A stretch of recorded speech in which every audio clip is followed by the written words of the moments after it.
এই যে আমাদের ধর্মানুভূতিতে আঘাত দিয়ে ওরা ঠিকই বড় বড় গলায় লেকচার মারে, অথচ নাস্তিকদের অনুভূতিতে আঘাত করে। আপনি দেখেন কয়টা কথা বলতে পারেন। যেমন ধরেন, আমি যদি একটা বাক্য বলি, যদিও কালকে এই বাক্য নিয়ে দেশ গরম হতে পারে, খালি বলি, উদাহরণ হিসাবে বলি, এই যেই কয়েকটা নারী বিষয় সংস্কার কমিশনে জড়িত ছিল এবং যারা এই প্রস্তাবনাটা নিজেরা লিখেছে বা লেখাকে অনুমোদন করেছে বা এটার পক্ষে কাজ করেছে সজ্ঞানে জেনে বুঝে, এরা একটাও, এদের অধিকাংশ তো নিজেকে মুসলমান হয়তো দাবি করেই না, তাও যদি করে, এগুলো বেঈমান এবং মুরতাদ হওয়ার ব্যাপারে কোনো সন্দেহ রাখা যেতে পারে না। ধরেন এই ফতোয়াটাই আমি দিলাম যে নারী বিষয় সংস্কার কমিশনে জেনে বুঝে যারা কাজ করেছে, এগুলো লিখেছে, এরা বেঈমান হয়ে গেছে, মুরতাদ হয়ে গেছে, যদি আগে মুসলমান দাবি করে আর কি। আর যদি দাবি না করে তাহলে আর বের করার তো কোনো সুযোগই নাই। ধরেন এই বাক্যটা আমি বলি, যদি কোনোভাবে ওদের কানে পৌঁছায়, দেখবেন কালকে পুরো বাংলাদেশ গরম হয়ে গেছে। কি ব্যাপার, এত বড় সাহস, তিনি নারী বিষয়ক সংস্কার কমিশনের এই ডাইনিগুলোকে মুরতাদ বলে ঘোষণা দিয়ে দিলেন, বেঈমান বলে ঘোষণা দিয়ে দিলেন। এগুলো নিয়ে বিতর্ক হবে না? কিন্তু ওরা আমাদেরকে জঙ্গি, মৌলবাদী, উগ্রবাদী, সাম্প্রদায়িক, এই সেই কট্টরপন্থী, কত টাইপের কত ধরনের প্রমাণ চালাতেই চায়। এমনকি নারী বিষয়ক কমিশন করেছো, নারী বিষয়ে রিপোর্ট দাও, ভালো কথা, তো সেখানেও লিখেছে রাষ্ট্রধর্ম ইসলাম থাকলে নাকি ঝামেলা, রাষ্ট্রধর্ম ইসলাম থাকলে ঝামেলা, আল্লাহর উপর আস্থা ও বিশ্বাস থাকলে ঝামেলা, এগুলোর পরিবর্তে সেকুলারিজম মাইনা নিলেই নাকি সুবিধা। আরে এইটাও কি নারীদের কাম? এইটাও কি তোমাদের কমিশনের কাজ? আল্লাহ হেফাজত করুক আমাদেরকে। তাহলে দেখা যাচ্ছে আমরা কি এখনো স্বাধীন নাকি পরাধীন? যতদিন পর্যন্ত মানুষকে মানুষের গোলামি করতে বাধ্য করা হবে, সেই মানুষ দেশের বাদশাহী হোক, সেই মানুষ পার্শ্ববর্তী রাষ্ট্রের কোনো ক্ষমতাধরী হোক, সেই মানুষ পশ্চিমের কোনো সুপার পাওয়ার দেশে হোক, যতদিন পর্যন্ত মানুষকে মানুষের গোলামি করতে বাধ্য করা হবে, ততদিন পর্যন্ত লা ইলাহা ইল্লাল্লাহর উপর মানুষ পরিপূর্ণ প্রতিষ্ঠিত হবে। কিভাবে?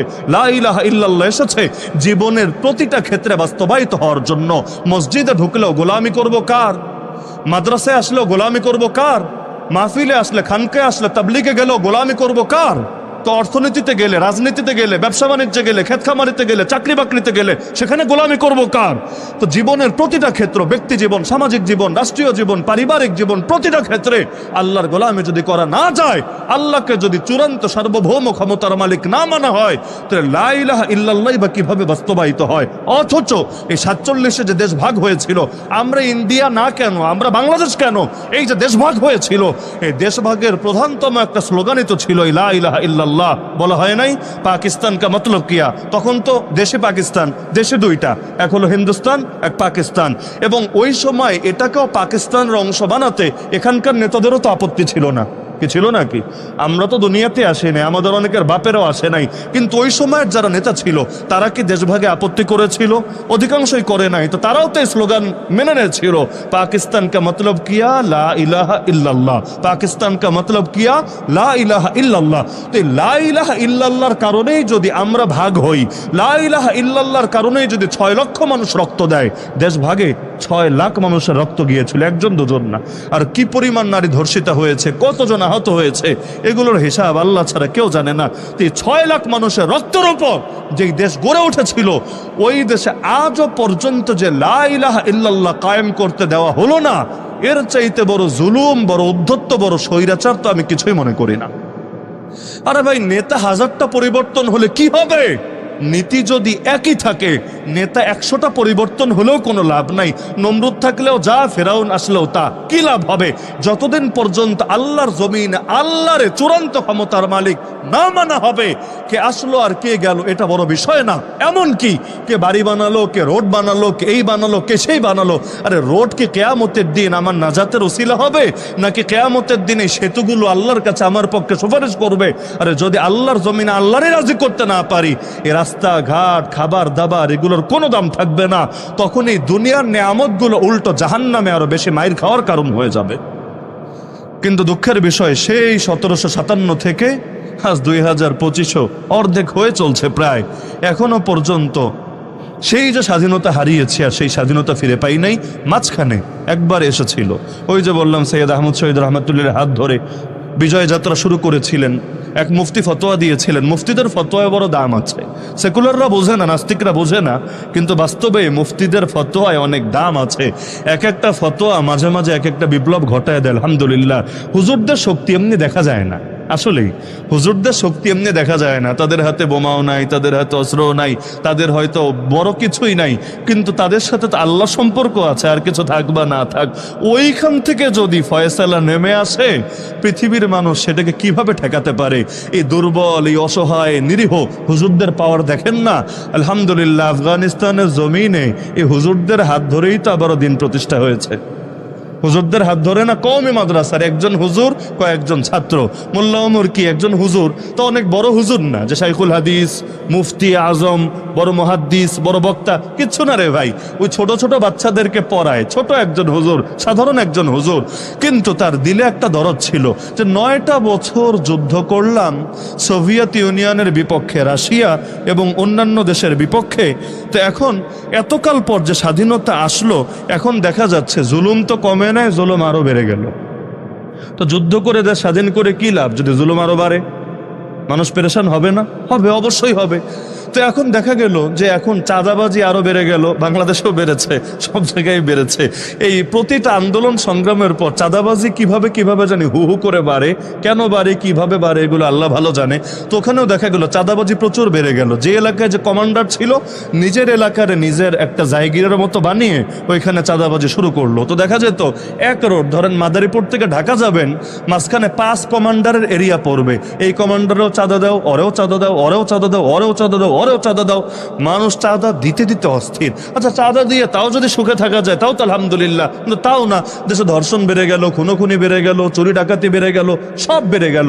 আর হাতে হাতে অস্ত্র তো আছেই, যে যারে মনে চাচ্ছে মেরে ফেলছে, এখানে লাশ, ওখানে লাশ। খুব এক মুশকিল ব্যাপার। তবুও তিনি দোয়া করছিলেন, মানুষকে বোঝাচ্ছিলেন, কিন্তু ওই পড়াশোনা এবং মাদ্রাসায় চালাচ্ছিলেন।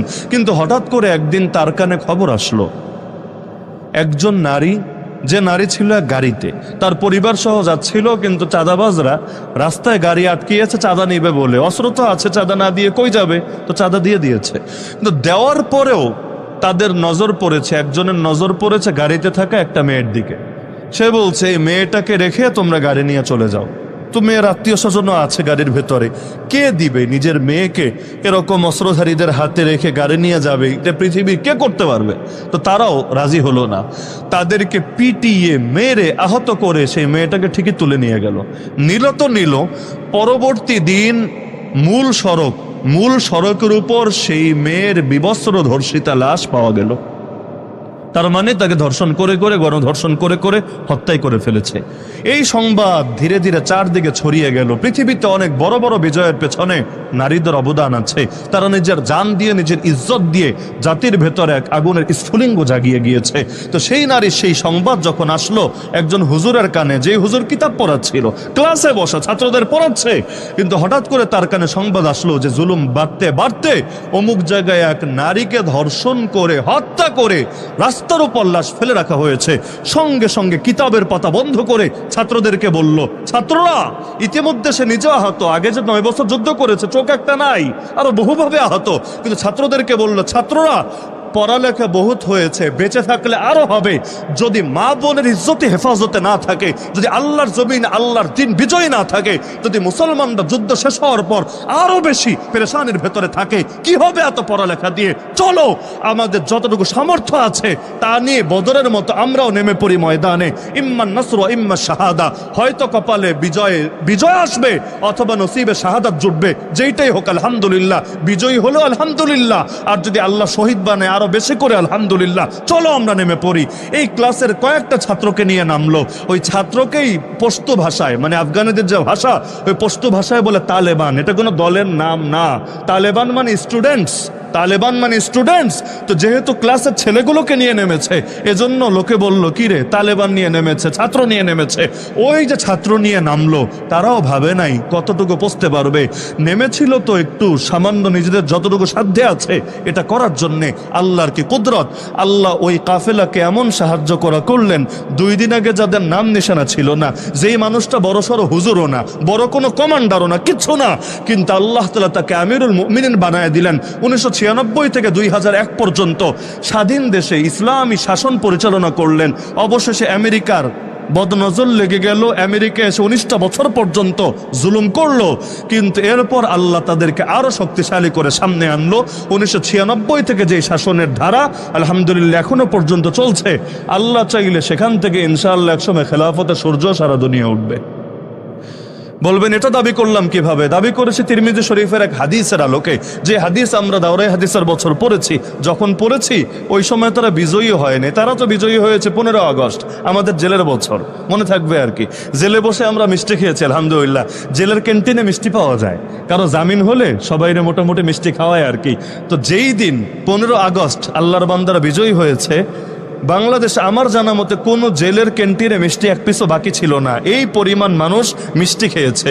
আর 15 আগস্ট কি জানি একটা দিবস, মানে এই দিন বহু কিছুই ঘটে, একজনের জন্মদিন, একজনের মৃত্যুদিন, আবার গিয়ে পার্শ্ববর্তী কোন দেশের স্বাধীনতা দিবস, আবার গিয়ে এখন হলো গিয়ে নতুন করে এই জাতির মুক্তির দিবস। তো দেখা গেল সারা দুনিয়া আলহামদুলিল্লাহ আনন্দ করেছে, কারণ আল্লাহ তাআলা তার কুদরতের প্রকাশ দেখিয়েছে। যাদেরকে লোকে গালি দিত কাঠমোল্লা বলে, যাদের শক্তি নাই, অস্ত্র নাই, কিছু নাই, এমনকি আন্তর্জাতিক সহায়তাও নাই, ওই কাঠমোল্লাদের হাতে আল্লাহ কত বড় বিজয় দিয়েছে। স্টিল মোল্লা যদি নামে, রড মোল্লা যদি নামে, তাহলে কি যে হবে আল্লাহ ভালো জানে। আসল খেলা তো বাকি আছে, কারণ ইমাম মাহদি আসবে, আল্লাহ নবী ঈসা আবারও আসবে। যখন আসবে কুফুরের নাম নিশানাও জমিন থেকে হারায়া যাবে। তো দাওরায়ে হাদিসের বছরে তিরমিজি শরীফের মধ্যে আমরা হাদিস পড়েছি, খোরাসান আফগানিস্তানের সাবেক নাম, খোরাসান থেকে কালো পতাকা বের হবে, কেউ তাকে থামাতে পারবে না যতক্ষণ না সেটা গিয়ে স্থাপিত হবে জেরুজালেমের বুকে। হাত্তা ইউনসাবা বিইলিয়া, যে জেরুজালেমে মসজিদ আকসা আমাদের প্রথম কিবলা আছে। তার মানে এই হাদিসের আলোকে বোঝা যায় আফগানিস্তান থেকে বিজয়ের ধারা সূচনা হয়েছে, ফিলিস্তিনে গিয়ে সমাপ্ত হবে, এবং ফিলিস্তিনের জেরুজালেম মুসলমানদের রাজধানী হবে ইনশাআল্লাহ। যদিও ইহুদিরা ভাবছে এটা ওদের রাজধানী, তাই না? ভাবছে, কিন্তু ওরা যাই ভাবুক না কেন, দুনিয়ার মানুষ তো কত কিছুই ভাবে, কিন্তু হবে সেটা যেটা ফয়সালা করে রেখেছেন আল্লাহ।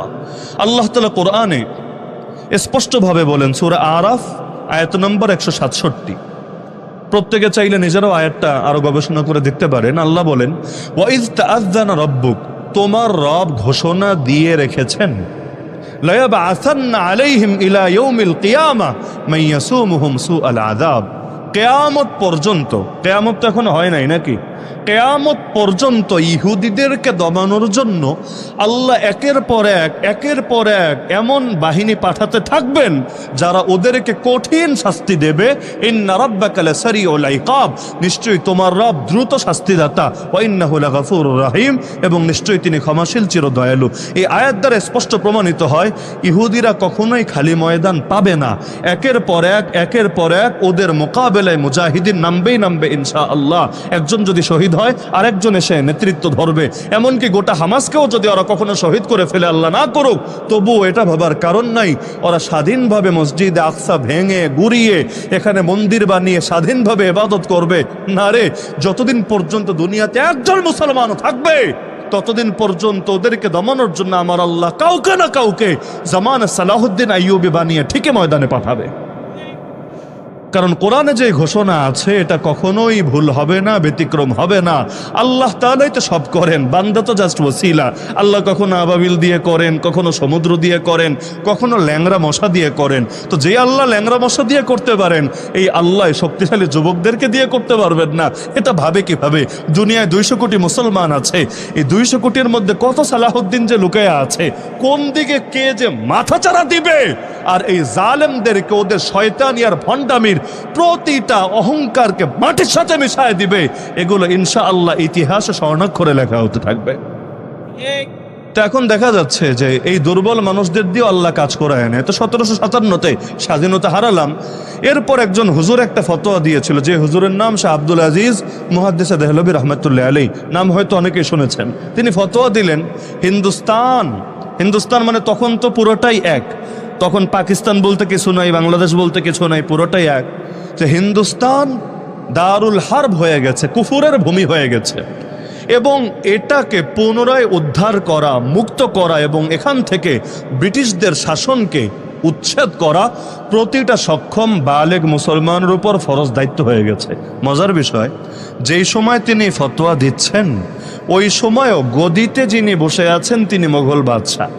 তখনও কিন্তু মোগলদের পুরোপুরি উচ্ছেদ হয় নাই, গদিতে মোগলরা আছে। মোগল তো বুঝেন, সে আওরঙ্গজেব আলমগীররা অতীতে শাসন করেছে, ওই বংশের লোকেরাই এখনো গদিতে বসে আছে। তার মানে গদিতে কোনো খ্রিস্টান না, গদিতে কোনো হিন্দু না, গদিতে মুসলমানই আছে।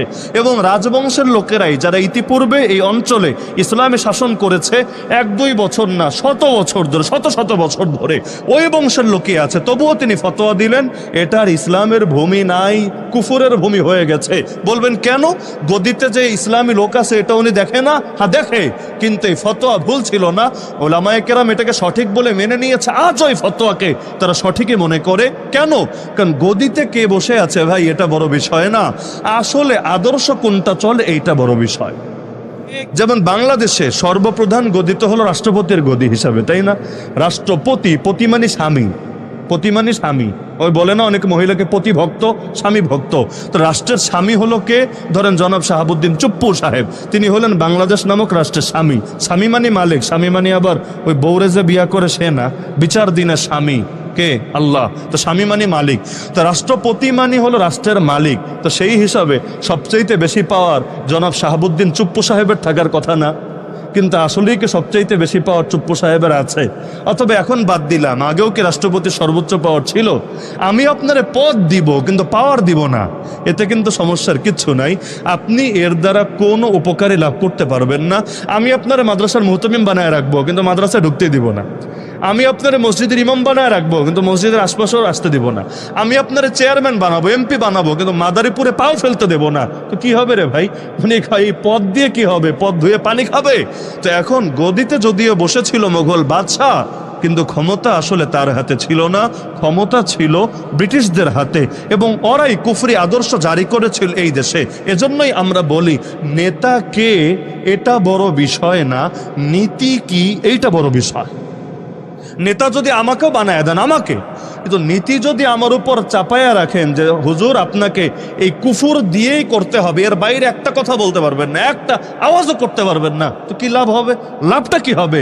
এজন্য আল্লাহ রসুল খালি নেতা হতে চান নাই, আল্লাহ রসুল নীতি পরিবর্তন করতে চেয়েছেন। খুব ভালো করে বুঝবেন, মক্কায় নবীকে নেতা হওয়ার অফার দেওয়া হয়েছিল নাকি হয় নাই? হয় নাই? 3 প্রস্তাব দিয়েছিল নবীকে, তুমি সম্পদ চাইলে সম্পদ দেব, তুমি সুন্দরী নারী চাইলে সুন্দরী নারী দেব, আর যদি ক্ষমতা চাও বলো তোমাকে নেতা মেনে নেব। আল্লাহ রসুল কোনটা চেয়েছিলেন? নারী চেয়েছিলেন? সম্পদ চেয়েছিলেন? নেতৃত্ব চেয়েছিলেন? না। কেন? নেতা তো মদিনায় যাওয়ার পর ঠিকই হয়েছিলেন। তাহলে মক্কায় তার দুয়ারের সামনে নেতা হওয়ার অফার আসলো, রাজি হলেন না কেন? রাজি না হওয়ার মূল কারণ হলো মক্কায় তিনি গদি পেতেন, মক্কায় তিনি গদি পেতেন, কিন্তু আল্লাহর জমিন, আল্লাহর আদর্শ কায়েম করতে পারতেন না। আবু জাহালরা তাকে সেটা করতে দিত না, কারণ মক্কায় পাওয়ার রাখতো ওরা নিজেদের হাতে। নবীকে নামকাওয়াস্তে একটা গদি দিয়ে শান্ত করার চেষ্টা করত, মুখটা বন্ধ করার চেষ্টা করত, কিন্তু মুসলমান এই তরিকায় কিছুতেই সন্তুষ্ট হতে পারে না।